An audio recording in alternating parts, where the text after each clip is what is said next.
की राज्यामध्ये जवळपास 1 तारखेला 1 तारखे ते 1 जून ते जवळपास 10-11 जूनपर्यंत दररोज भाग बदलत पावसाचा सुरुवात होणार आहे म्हणून हा अंदाज लक्षात घ्यायचा। सुरुवातीला बघायचं झालं तर 1, 2, 3 तारखेला राज्यामध्ये सातारा, सांगली, पुणे, नाशिक, मुंबई, नगर, सोलापूर, उस्मानाबाद, लातूर या भागापर्यंत पावसाला सुरुवात होईल, म्हणजे 1, 2, 3 जून दरम्यान। त्याच्यानंतर 4, 5, 6, 7 जून नंतर राज्यामध्ये तो पाऊस थोडा पुढं सरकत जाईल, म्हणजे मुंबई, पुणे, नाशिक, सातारा, सांगली, सोलापूर, नगर, संभाजीनगर, जालना, बीड, परभणी, नांदेड, हिंगोली, लातूर, उस्मानाबाद आणि तसाच तो पाऊस यवतमाळकडे जाणार आहे म्हणून हा अंदाज लक्षात द्यायचा।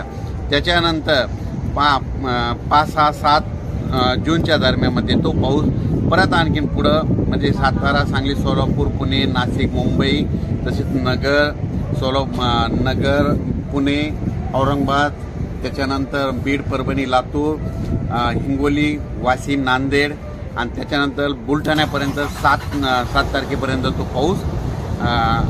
सुरुवात होईल। त्याच्यानंतर तो पाऊस म्हणजे 7, 8, 9, 10, 11, 12च्या नंतर पूर्व विदर्भ आणि पश्चिम विदर्भाकडे म्हणतात मान्सून पावसाला म्हणतात थोडं उशिरा जाणार आहे म्हणून हे अंदाज लक्षात घ्यायचा, कारण की पूर्व विदर्भात 7 तारखेच्या नंतर थोडा पाऊस सुरू होणार आहे म्हणून हे अंदाज लक्षात घ्यायचा।